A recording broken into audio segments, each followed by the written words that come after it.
Wow! मेरी light ही चली गई है। Good afternoon, everyone. Welcome to today's webinar around Gen Z, the use of AI and the impact that it's having on the hiring process.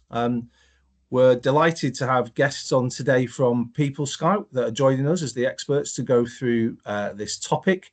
Um, just as a little bit of housekeeping, we're probably would like to welcome questions from the audience as we go through today's session. So please do pop those into the Q&A function at the top of your screen, and we'll make sure that we've got time at the end of the session to run through those. Also, don't be strangers. Go into chat, say hello to each other, let us know where you're joining from. We seem to be attracting a UK and European audience now to these sessions, which is great. So please do say hello. We can see the number of people joining is just starting to taper off, so we're probably in a good position to get started. So welcome everybody to this webinar, Gen Z, Generative AI and the Future of Hiring. I think as we all see in the recruitment space that the young generation, the Gen Z generation as it's termed, are really adopting the use of AI in the recruitment process at a far higher rates than most of the general population, and it's really having a fundamental impact on how that has changes to applications, CVs, the interviewing process, assessments, all the way through the process. So it's going to be really interesting, I think, to hear from our experts today on the sort of things that employers and recruitment businesses need to think about to make sure that that process is an acceptable one for everyone who's involved. And I'm super interested to hear this topic. It's not a normal topic for Giant based on compliance or European legislation. So I think it's fascinating to hear about, from a search and selection perspective, some of the themes and topics that are having an impact out there. So what we plan to do today is to run through a number of topics in the research that People Scout have conducted. So we'll look at what's driving the research and what it reveals about Gen Z's behaviours. We'll look at the findings from the research. What are the adoption rates for generative AI? Where Gen Z use generative AI in the hiring journey, at what sort of points, and why does that matter? We'll also look at why some candidates refuse to use AI at all and what that tells us, if that's a good thing or a bad thing. We'll then move on to talk about the communication gap. So how many job seekers get no guidance from employers at the moment? And is there any good practice that could be shared there as to what that communication could look like to help everyone? How this adoption of AI can have an impact on fairness, quality and compliance, especially the impact that it could have on employer brand, and what employers and TA teams should be thinking about now to respond confidently and consistently to the use of AI, which certainly feels like it's unavoidable moving forward. So without further ado, let's move to introductions and meet our guest speakers for today. So firstly, Amanda, welcome. It'd be great if you could introduce yourself to the audience, please. Thanks, Dan. Yes, hello everybody. My name is Amanda Callan. I'm a chartered occupational psychologist and I work at People Scout for about 5 years now. I'm head of assessment design there, which means I head up our team of psychologists who work with our clients to support their assessment processes in diagnostics, in design of their processes and their methodologies, and also in their data evaluation. So we sort of see an end-to-end process with our clients, and we very much work as consultant partners with them. So that probably explains why we are, as a company, and why my team in particular is so interested in finding out more about Gen AI and how it's used so that we can support our clients in making the right decisions in this completely uncharted world that we're all entering. And I've been around for about 30 years in assessment psychology, and this is the biggest transformation that I've seen yet, with huge implications for people working in talent and assessment and recruitment. So that has sparked our work looking at how people are using it and what the implications then are for people trying to get their recruitment processes and assessment processes to be effective in this new world. Yeah, fantastic. Certainly, AI is having an impact in loads of different places, and clearly this is another. So it's going to be super interesting to hear from you on how this is all panning out. So thank you, Amanda. James, would you like to introduce yourself as well? Yes, thanks, Dan. I'm James Chorley. I'm the Talent Solutions Director here at People Scout. So I work really closely with Amanda and her team because I'm looking at new solutions and client solutions. And yeah, Amanda's a key subject matter expert for me. I've worked at People Scout for many years, over 15 years. So I've seen a lot of changes, a lot of different trends, and I think I'd echo what Amanda says. This is one of the biggest that we've seen in terms of the impact that it's having, which is one of the main reasons we wanted to do the research and share it with you, which we'll delve into shortly. But yeah, nice to see you all on the call. Yeah, brilliant. Thanks, James. So this is a welcome relief for me in the sense that I'm not doing too much of the driving today. I can happily hand the reins over to James and Amanda, who as the experts, will go through the topic. What I would say is encourage you guys to think about questions that you've got for both of our speakers and submit them on the Q&A, as I said, as we go through the session. But I'll hand over the reins to you guys. And I think if we could start by really setting the scene for us as to why you thought it'd be a good idea to conduct the research, and then you can move us through the topics. So over to Amanda and James. Thanks, Dan. Yeah, I'll just share. We haven't got loads of slides. We've got some key bits of data that we will share throughout this talk. What I will say to everybody on the call, the full report into all of the research that we've done, and there's a couple of reports that we've done, is available. So Holly will send out links to the report with all of the data in for you guys to have a look at. So please ask questions, but yeah, also know that the report is available. So in answer to your question, Dan, the reason why we did this research was really to try and understand if the hype was real. So I think, we probably all remember that generative AI and sort of open AI came into sort of the public consciousness and the general population, I think November 2022. And it started to have quite a significant impact on all sorts of areas of work, particularly recruitment, quite early on. And we were seeing some really interesting headlines. And I think one of the headlines, Amanda, that caught your eye was, "Is this the end of traditional assessment?" And I think that's what prompted you to kind of really jump onto this journey and think, well, actually, is there any research out there? Because we weren't seeing an awful lot of research, or we were just seeing a lot of quotes and statements, weren't we? Yeah, absolutely. I mean, people were talking about it endlessly and, have done ever since. But a lot of the stuff that was coming out in the first year or two was very much about measuring people's intention to use Gen AI to help them get jobs and that sort of thing. There was nothing really around whether people were using it. So we didn't feel confident that we really understood the picture. I mean, those figures were very high. I mean, so many people intending to use it. And the implication drawn from that was that, well, if you are running a recruitment process, you can't use any of the methodologies that you've currently been using because they're all going to be disrupted by inauthentic use of Gen AI. And then there was a small amount on the kind of occupational psychology assessment provider side, a small amount of research that was published where people were testing Gen AI tools like ChatGPT to their maximum capacity in lab conditions. So they were trying to get Gen AI to answer questions that might be typical in online assessments, for example. Cognitive ability tests were one of the key areas, sort of numerical reasoning, verbal reasoning, personality questionnaires, situational judgment tests, all the sorts of things that people would use in order to sift high volume candidates.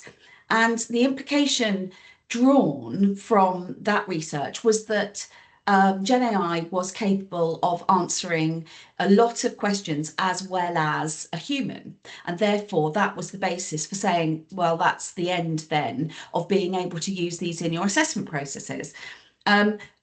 We had some serious reservations about that kind of testing because that's not real life. And for us, where we support our clients is in real life, fast-paced assessment processes for all types of job. And so we really felt that this wasn't necessarily going to give us a good insight to be able to help our clients make the right decisions. And we really wanted to have something a bit more solid that we could share, that would allow people to have more confident and evidence-based judgments about what they were going to do about the situation. Because I think we understood, and we still understand, that inaction's not really an option here. Things are changing.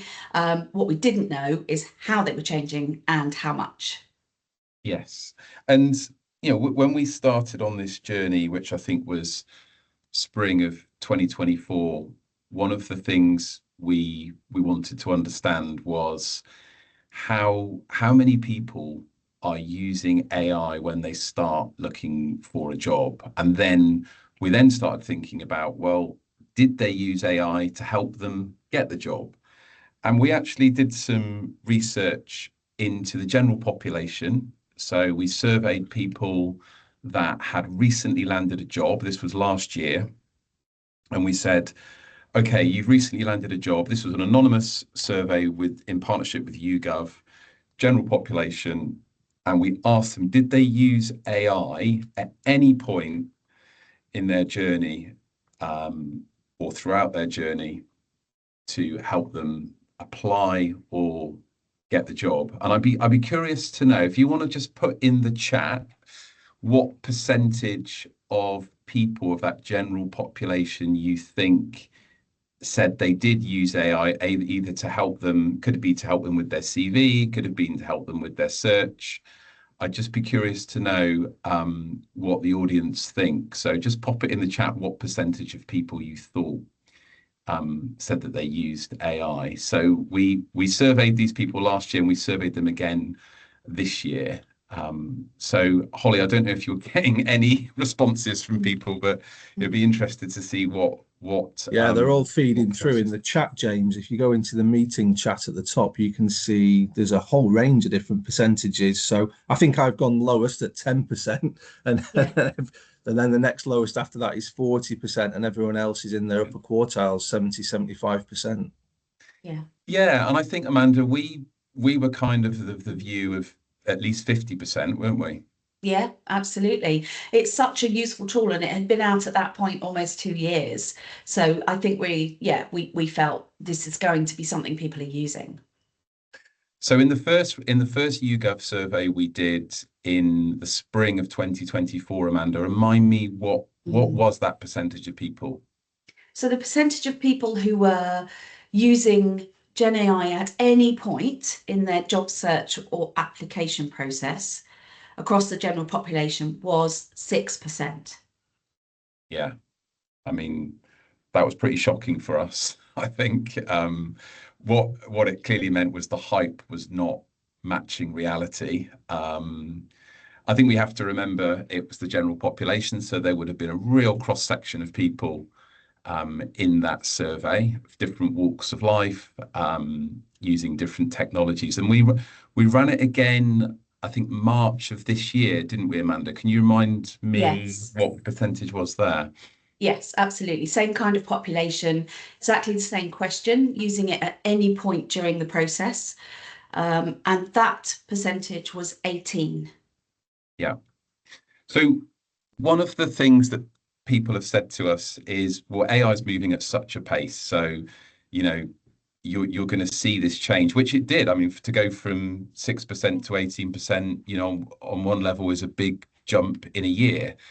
The thing that people kept coming back to was, what about Gen Z? What about people that are, younger population, maybe just finishing study through university, for example?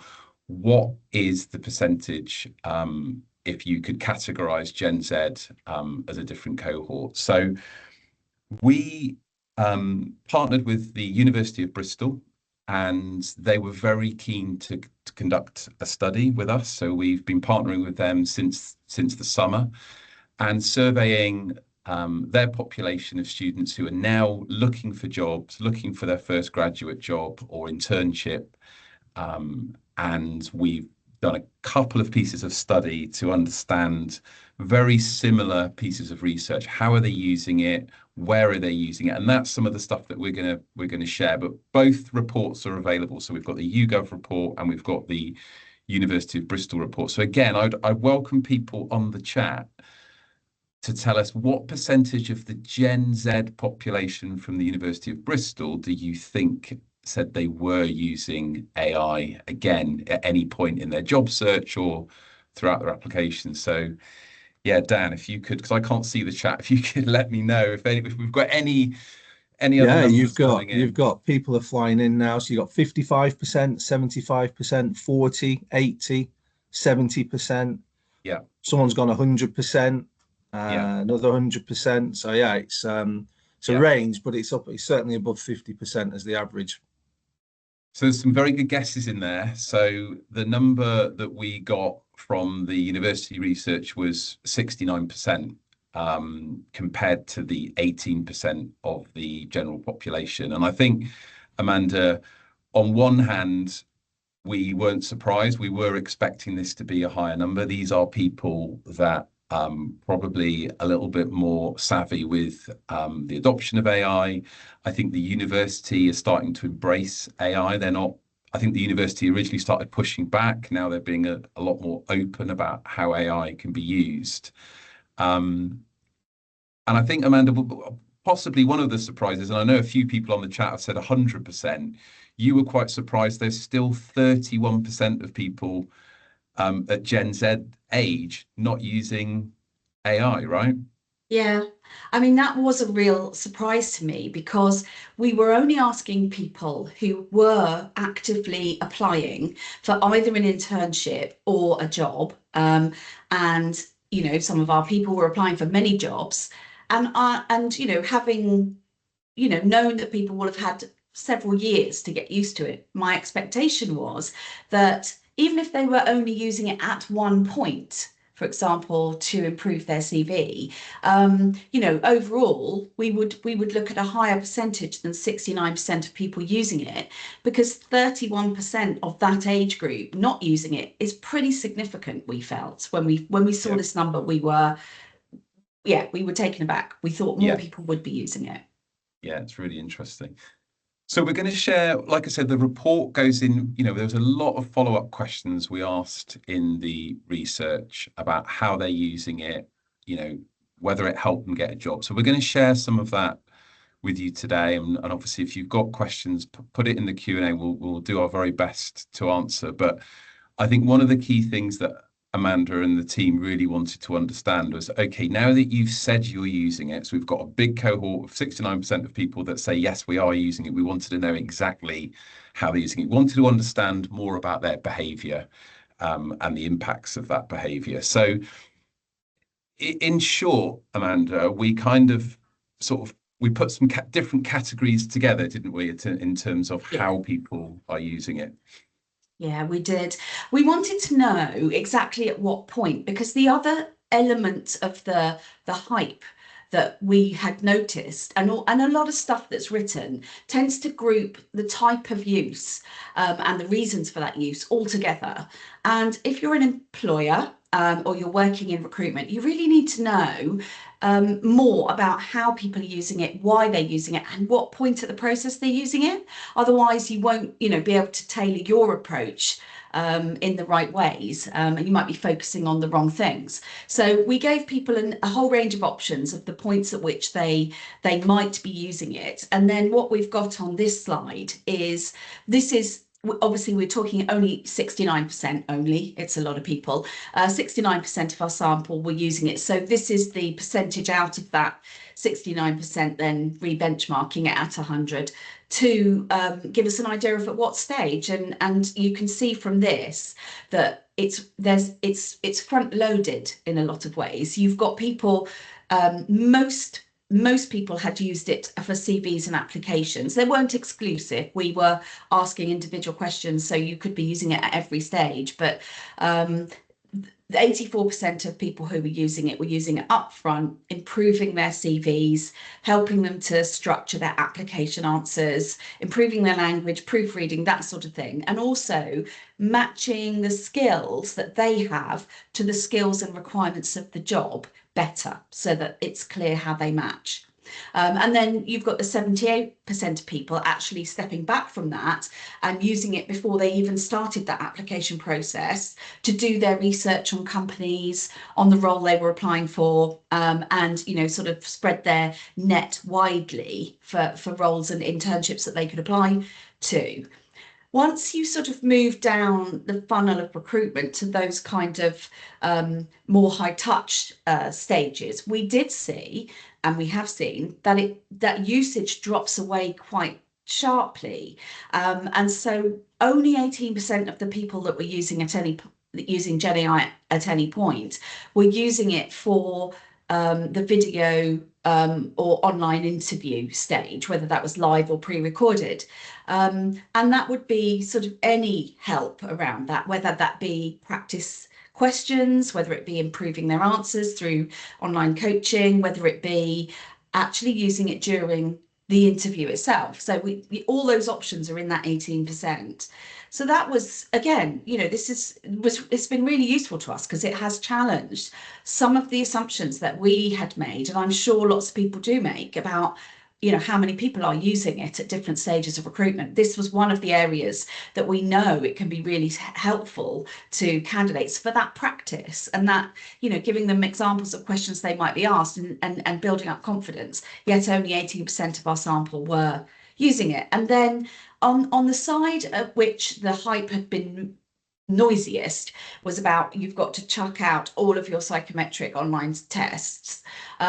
We found only 20% of people were using it for those at all, and that included virtual assessment centre use. So we had a lot of different types of tests in there, including coding tests, ability tests, personality questionnaires, and written exercises, those sorts of things. So they were all in there, and we asked about those. But overall, only 20% of people who used it were looking at using it at that point. Amanda, Yeah, it's interesting. It's sorry to jump in there. I think it's probably interesting and surprising to a lot of people that the utilization's a lot lower than what everyone sort of thinks with all the hype that's around. I just wanted to share an interesting comment from Jennifer, who on the 69% overall usage, she said, "I wonder if people don't want to admit that they're using it, and maybe that's also a factor within the low percentage." I don't know if you've got a view on that. Yeah, it's a good question, and it's always worth asking. So, one of the reasons that we were interested in doing this research is because we detached it from a connection to any individual application that anyone would be making, and it was totally anonymous. So we simply went out to the database at Bristol University Careers Service, and asked them without any possibility of finding out who they were. And it wasn't linked. And I know people do get asked within an application process, have you used Gen AI? And I think I'd agree that that would definitely be likely to skew the answers you get. But because we detached it, we can't guarantee at all that some people wouldn't admit it. But we felt that we'd given it the best shot at getting a genuine answer, because we have no way of knowing who these people are, in fact, and they knew that. So fingers crossed, you know, we are near to the figures that are genuine. Good. Yeah. Sorry, James. Yeah, no, that's fine. That's a great question.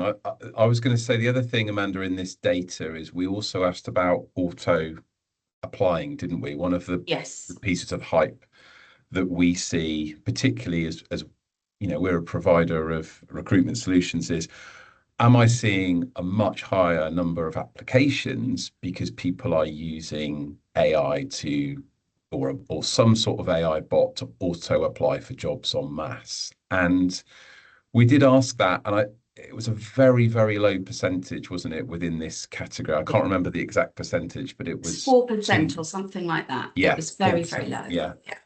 And I think that's interesting. So again, maybe the hype not matching up, but I think the conclusion that your team have come to, Amanda, on this is, whilst people might not be using some sort of auto bot to apply, what they are telling us in this data is, by using AI to help them research, help them tidy up their CV, or help them match the skills, help them tailor their own personal experience and skills to the job, people are probably getting a lot more confident about applying, and they're saving time, aren't they? They are, and we did ask some open text questions, as you allude to, James, and we got some information back about why people were using it, and people saving time was one of those aspects. Yet people weren't using it in the way I think that in the US people are concerned that it's being used, which is this, applying while you sleep model. That wasn't happening. And also, I'd say I'm not seeing all the comments, but I'm seeing one or two pop up. And I saw a comment that said, is perhaps the 18% low because of the shift back to face-to-face interviews? That's a really, really interesting point. And I know people are considering, using more face-to-face stages for the reasons of being concerned about corruption and distortion through to Gen AI. With this 18%, this very specifically excluded face-to-face interviews because they are such a different kettle of fish. So we were very clear to say this is about those interviews that you would have either pre-recorded online or live online. So both of those were options that we were asking them about, and that's what the 18% here refers to. Yeah, and I think what we saw in that is people, like you said earlier on, were using it to practice and prepare for either their video interview or their live interview or their virtual assessment center. There was a percentage of people, wasn't there, that admitted that they Yes. were trying to use AI during either an ability test or during the assessment center. Those people, could have been using their smartphones, whilst they're sat at a laptop. We don't know, but it was quite a small number, wasn't it, Amanda? I think it was single digits, wasn't it? Yes, very much so. So what was interesting is that people were prepared to say, I am using Gen AI tools to help me during an interview or to help me during that preparation period that you get on a pre-recorded interview to generate answers. That was it's something like 4%. It's a very low number. So it may be the same people that are prepared to use it for auto applying. But I think what it told us is that's the bit. Those are the people that we're hearing about most in the hype about, assessment is kind of, this is the death of traditional assessment, because that's the point at which it's possible to say people are providing some level of inauthentic content. They're using it to generate answers that are not theirs. That's the point at which that would become a concern. And we're aware that it is, and cheating of all sorts has been possible before Gen AI, but this is obviously another tool that would allow people, if they wanted to perhaps present themselves in a way that doesn't help the recruiter really see the real person and make a sound judgment about their suitability. But it's a very small proportion, because it's let's say 4%. It's in our report, James, so if people are interested, they'll see it. But let's say it's 4% of that 69% of people. It's really a very small proportion who said to us, yes, that this is what we're doing.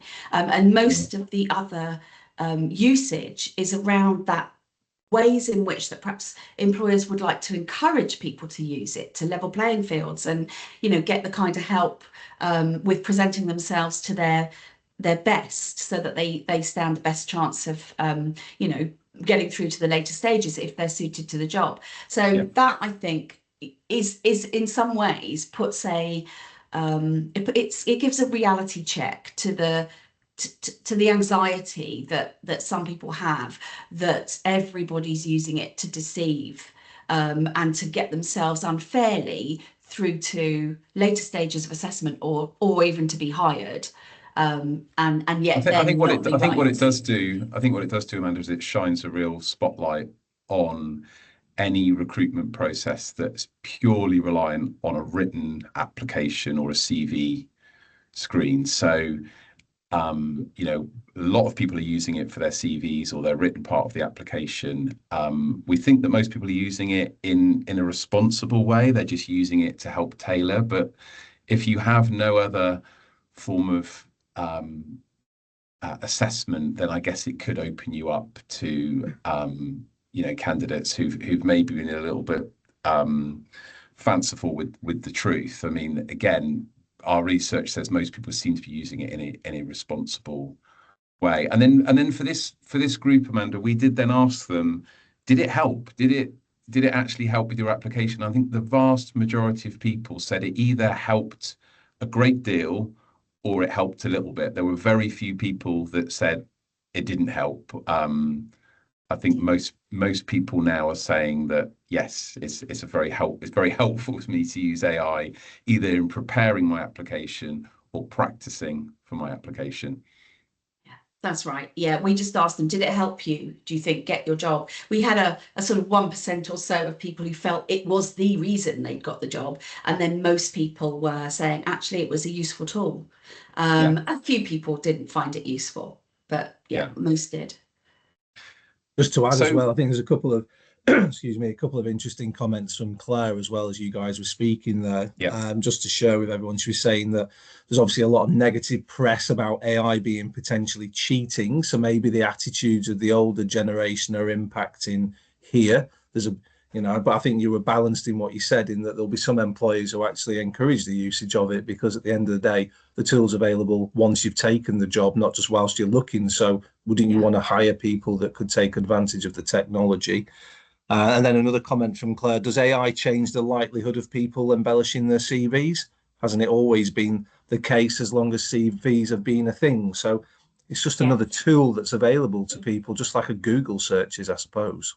Yeah, I mean, just to say briefly, it's absolutely spot on to point out that we're not really looking at a change in fundamental change in what people are doing. It's just another tool to do what people were doing before. And we know that CVs are the least predictive tool of future job performance. They always have been. It's just another way of making them even less predictive. And you know, on the flip side of that, we hear anecdotally from our clients a lot of the time, the use of Gen AI is not necessarily helping them make those distinctions between people that they want to make through CVs if they're using them for sifts, because it makes the differences between them much more nuanced, and fine judgments need to be made. And again, that doesn't necessarily lead to valid and, you know, in even fair, you know, predictions of future job performance from CVs. So it is an issue for employers to think about in terms of it's another reason to consider how we use CVs. Yeah. And then, of course, we wanted to hear from the people, you know, 31% of Gen Z saying, I didn't use it at all. I didn't use it at any point. So we wanted to ask those people, well, why not? Because, you know, it surprised us a little bit that it was almost a third. And interestingly, you can see here, these are the top 3 reasons that we got, and that they could answer the different options, but a huge percentage of that group thought that it was cheating. And that really interested, didn't it, Amanda? Because I think to Claire's point, you know, there probably is maybe a generation of people that think that automatically using AI is cheating. And I think, Amanda, you and I subscribe to, you can use AI responsibly to help you. It's a great way of leveling the playing field. If you haven't got a great network, or you know, maybe your socioeconomics aren't as strong as others, AI is a great tool to help you level the playing field. So it was really interesting to us that even in the Gen Z population, there's a lot of people that think using it in any way is cheating. And then, of course, a lot of people thinking that they're going to get penalized or disqualified if they get found out for using AI. So we found this really fascinating, didn't we?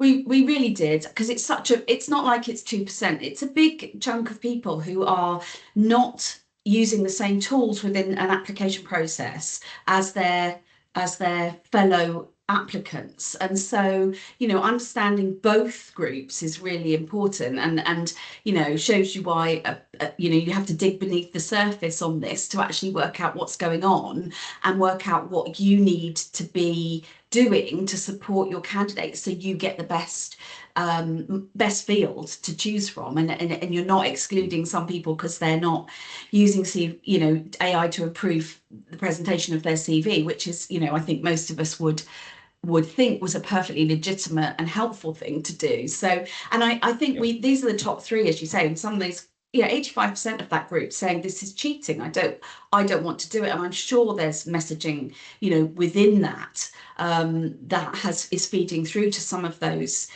beliefs. But we had some other interesting answers as well. I mean, I think 65% of people thinking they don't need it is an interesting one, because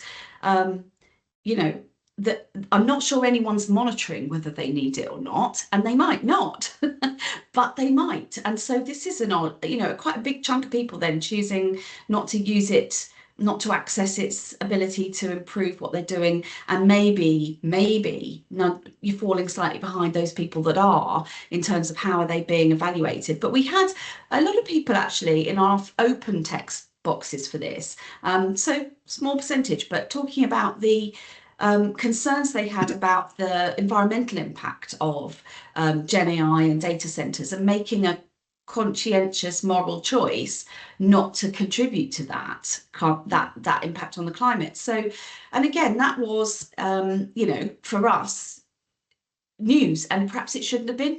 We're all aware of the talk about how much energy, how much water data centers use, and possibly the employment practices for some of the places that they're located.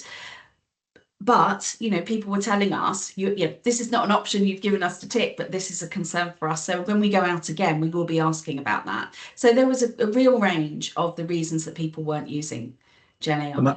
Amanda, I was just going to add into that again, just anecdotally, but my son's 17, he's in his first year of A levels, and I've mentioned a couple of times to him about using AI to help with some of his study, and he's very, very against it. And that's predominantly, I think, because the school and the colleges are put very much, maybe it's the same with the Bristol population that you've surveyed here, that is very much down, top down from educational establishments is no, this is a bad thing, you shouldn't rely on it or use it. Yes. Just my own personal view is, I'm not sure if that is good advice really, but that's just my view. No, I can't agree with you more, that I think that schools and possibly colleges and possibly universities have had quite a directive influence on what people think about Gen AI, and the way that they talk about what you would produce if you used it, I think has been potentially divisive and harmful unintentionally. And I would just share my personal experience of that with you, is that my daughter has just finished A levels and gone on to university this year. She's definitely in the 31% of people that will not use Gen AI, and I find myself trying to encourage her to consider what the reasons are for that and what the impact might be, because I am aware that most people are using it, and I'm aware that in a lot of cases can improve how you present yourself in a volume process. So it's a tough one, I think. And in a way, you've got cohorts, and maybe the cohort that comes after will have better guidance and better advice from schools, will learn how to use it better, what to use it for, will think about the ethics of using it. And there'll be a group that come out with different kinds of views and their own views. But I feel that there is those people who had it sprung on them and had schools react possibly in quite a negative way, may have unhelpful views some of the time. So I totally hear you. Yeah. Although it is very encouraging to see the moral compass of the Gen Zs here is very good. I do wonder if when you look at other age demographics, if they would be as reluctant to use it or not. So well done, Gen Zs, for being balanced and thinking in that way. Yeah, absolutely.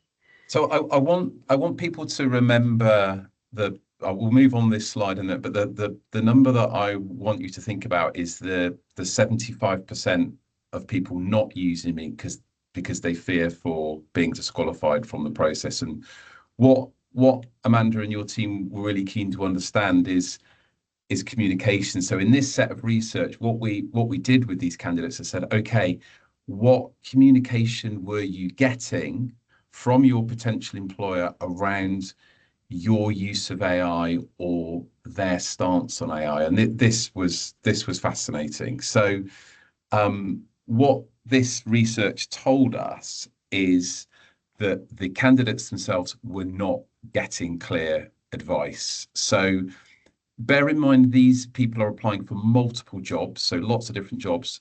Over a third of them said, at no point did any employer give me any guidance or advice around AI in the recruitment process. The vast majority, the rest of them said some gave me some advice, but not all. So, they might have applied for 10 jobs. They might have had one or two of those employers giving them advice on AI. And I think, Amanda, was it only 4% said they'd got advice in every instance of every job that they're applying for? Yeah, it's another 4%. Now you're saying them, I realise we have a lot of 4% that are interesting, but yes, that's right. Yeah, so I think what this is telling us is we're at a moment in time where many employers either don't know what to say about AI, or they've got an opinion on AI, but they haven't published it to the job seeker. And what that means for the candidate is if they are using AI or thinking about using AI, they don't know whether it's cheating or not, or they're not being given any guidance on how to use it responsibly. And whilst we've seen some great examples, there are some employers out there that are giving some really clear guidance on AI during recruitment process. There's an awful lot that aren't. And we held a session, a face-to-face session at the university just a couple of weeks ago with a collection of employers who use the university for recruitment, interns, graduates. And what was interesting, Amanda, is I think we had about 12 employers there, didn't we? They all had quite strong opinions on how AI should be used, how it shouldn't be used. But I think I'm right in saying only one of those 12 had actually published any guidance in the careers page or the frequently asked questions. The other 11, there was no information for candidates or guidance on what they should do with AI, which we thought was absolutely fascinating.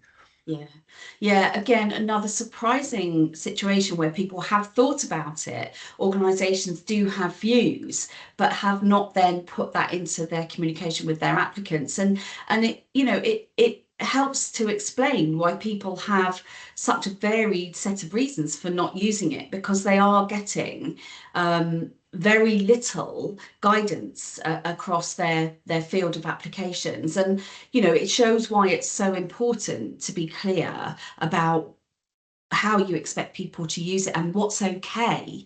I think most people are saying, well, that it's not okay to use it at all, and that may not be what you as an organization believe, and it may not help you in your recruitment anyway. So being clear, being nuanced, being specific, I think that falls out of this kind of research as an obvious point, first win, if you like, for anyone that is not currently sharing their view.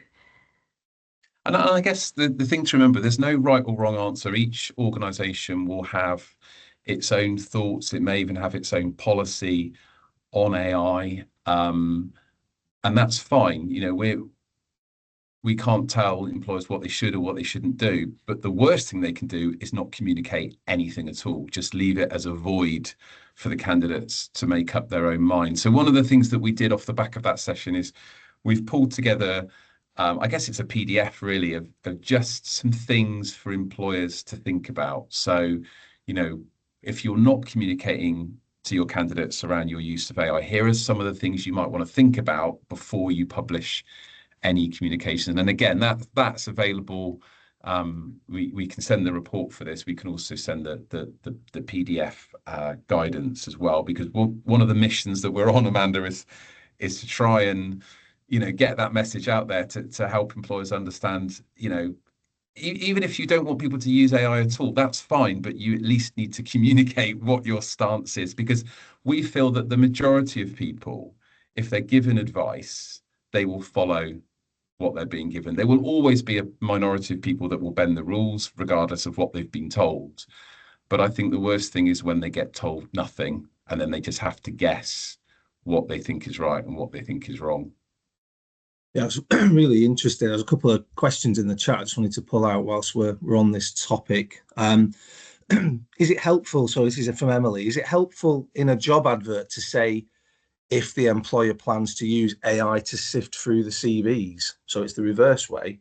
Should the employer be straightforward? I think that is a fantastic point, and we mentioned that, didn't we, in the group? Is the one employer in the room 2 weeks ago who was giving out clear advice to the candidates, they weren't giving clear instruction on how they were using AI to sift the applicants. So I think it goes both ways. I think that what they should be doing is also clearly communicating how they are or are not using AI. And Amanda, we have come across a few examples recently, haven't we, of organisations, some of which we work with, who've made a particular point of saying your application will be screened by a human.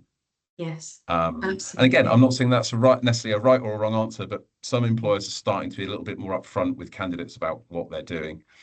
Yeah, for sure. And I think it needs to reflect your brand, and it needs to reflect the relationship and the psychological contract that you want to set up with your applicants, you know, right through to onboarding and into the organisation. You know, it needs to be led by that desire. And I think some of the people who've shared that with us, that they're saying this, is they're aware that there's some anxiety in applicants and Gen Z about being screened by AI. And so they want to make clear that's not happening. It's still human to human, you know, and if you then put that into the context of giving guidance on how people should and shouldn't use it, you set up, you know, the basis for a transparent and open and, you know, constructive relationship around Gen AI. And what you don't want to do is push, you know, Gen AI use under the carpet and make it feel like it's a taboo.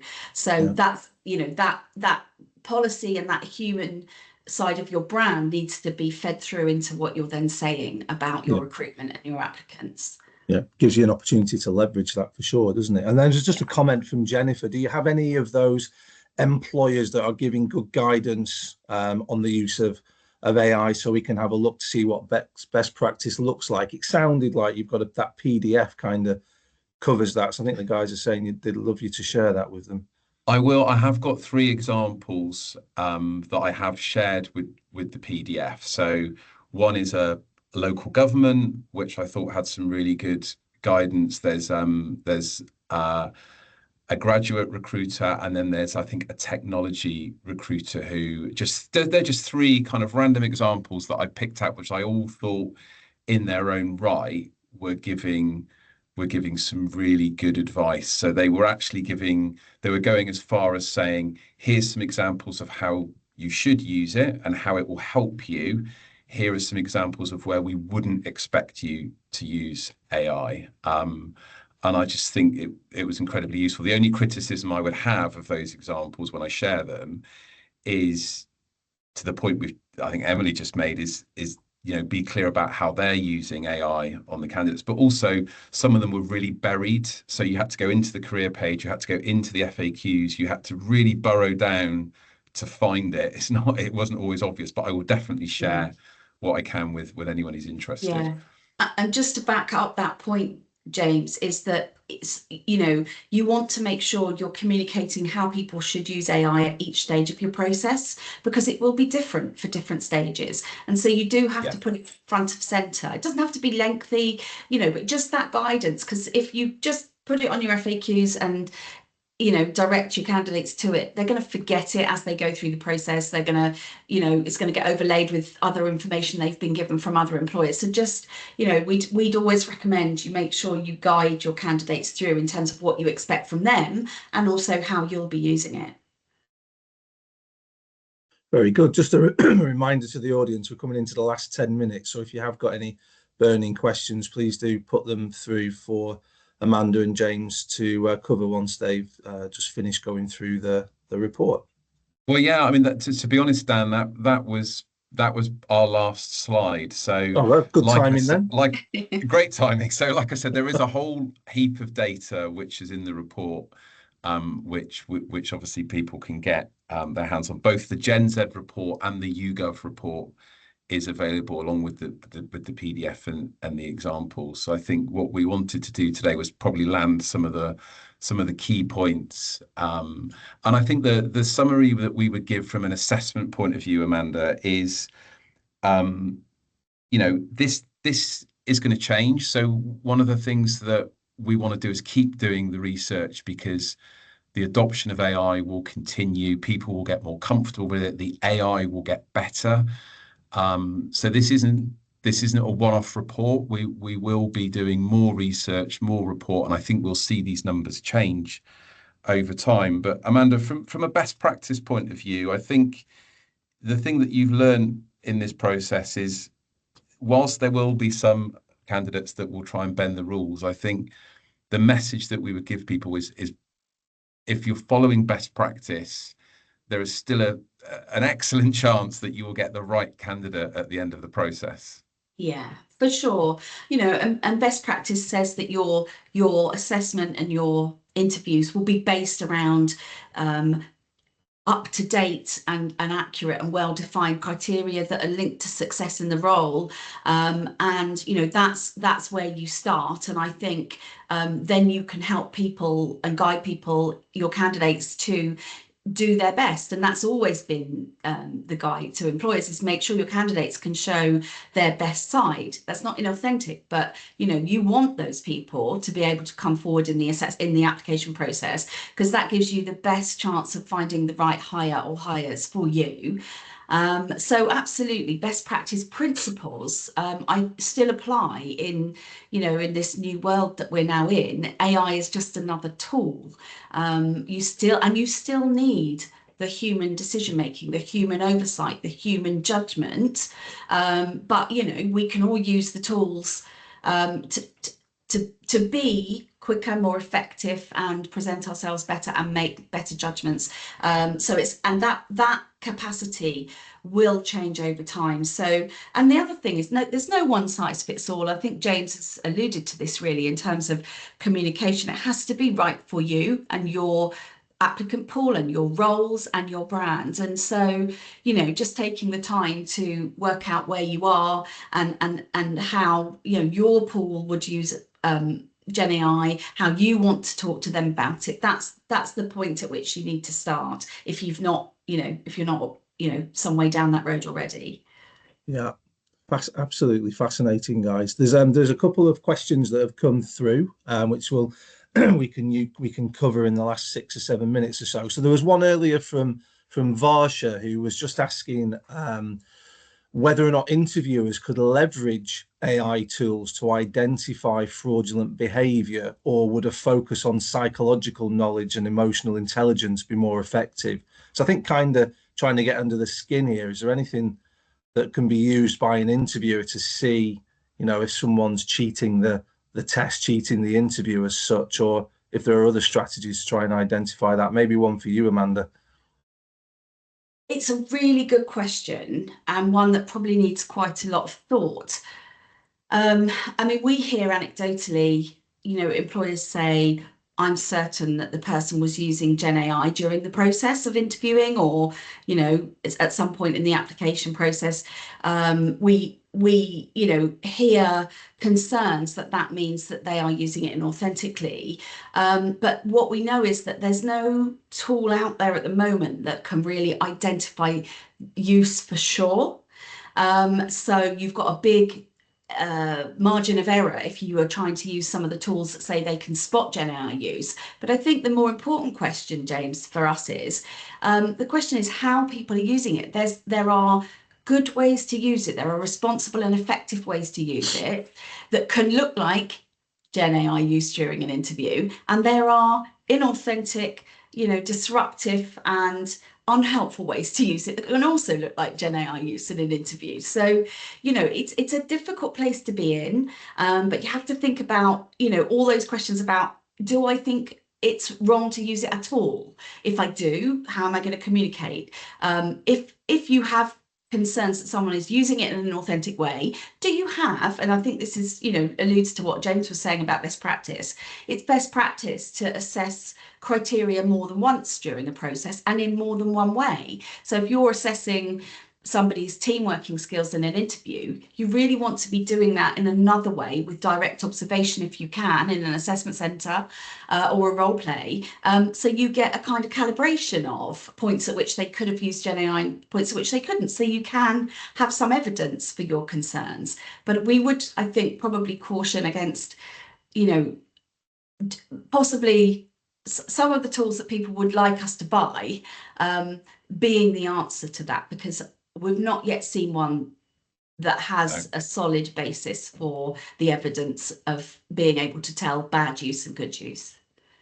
Yeah. Well, I think the headline from the report is it's not actually as commonly used as employers may think. So maybe not to encourage an arms race between interviewer and candidate on the use of AI is probably not a sensible way to go if the usage is that low. We had another interesting question in from Claire. We have recently been having a conversation around sharing questions with candidates before the interview. What are your thoughts on that and the AI use conversation? It was clearly you'd think if the questions are being shared before the interview, that could increase maybe the use of AI. What's your view there, James? Maybe with one for you. Yeah, I think again we've seen this before, sharing of questions. It's I want to say it was John Lewis that made a big play of doing it maybe last year. I would just echo what Amanda says, is as long as you're assessing things in different ways and you're trying to, you've got a process that is getting an authentic answer from the candidate, i.e. that you're probing those questions, that you're asking for evidence and that you've got a robust process, then I think, yes, you could potentially share the questions in advance. I would probably more say share the theme of what you're going to ask rather than the actual exact question. Maybe share with the candidate the type of things that you're going to be answering so they don't know the question word for word. But I think a balanced assessment process should get you a really balanced answer from the candidate. I spoke with an organisation just the other day who said they wanted to see candidates using AI. AI is a big part of what they do, and they were more than happy for candidates to use AI because they wanted to see who could use AI in the most authentic and the best way and how they could match it to their own experiences. So it will be different for different organizations. So I'd say I don't think there's a right or a wrong answer on that one. I think it's about making sure that what you get from the candidate is authentic and that you've got a way of probing that authenticity. Yeah, great advice, I think. So last question before we wrap up, this coming from Ellie. A lot of organizations are now using AI interviews in the recruitment process, particularly for graduate recruitment. Has any research gone into what Gen Z think of these interviews?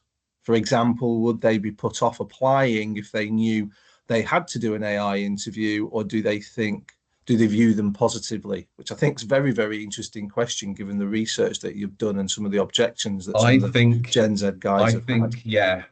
Do you know what I think, Ellie? That's a brilliant question. And I'm already thinking, right, that's got to go into our next round of research, because we are seeing, Amanda, some real anecdotal negativity from candidates saying, oh, I'm getting screened out because it's all AI, it's all bots, which of course there could be some truth to that.